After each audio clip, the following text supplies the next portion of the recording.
Мы когда начали очень серьезные общественные проекты по сохранению культуры, сохранению языка, традиции, очень часто возникали вопросы: да, все это очень здорово, но нам бы рабочие места и так далее. Мы это прекрасно понимаем. Но мы шаг за шагом вместе с вами вот доходим до таких очень серьезных и очень важных результатов, когда мы делаем жизнь в селе, может быть, даже привлекательнее, чем в городах.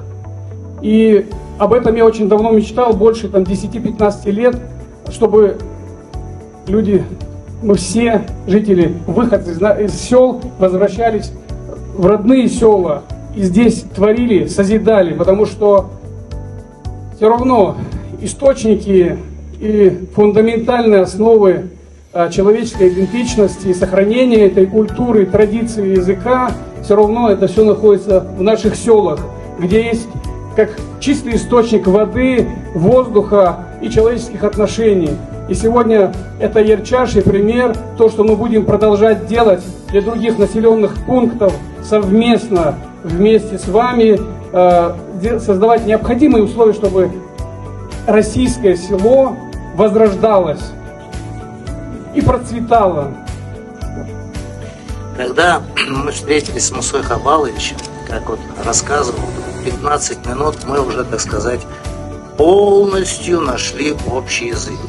Но сама идея создать фабрику в одном селе для меня показалась настолько рискованной, но он настолько убедительно говорил. И в нем столько энергии, вот настоящий меценат, понимаете, вот он так любит это вот свое село, он выходит отсюда, вот любит своих односельчан, я поверил. И мы решили создавать эту фабрику. Было это в начале сентября. Уже через 2 месяца я приехал сюда, посмотрел. Через 2 месяца, вот как они все это делают, через 2 месяца уже здание стояло.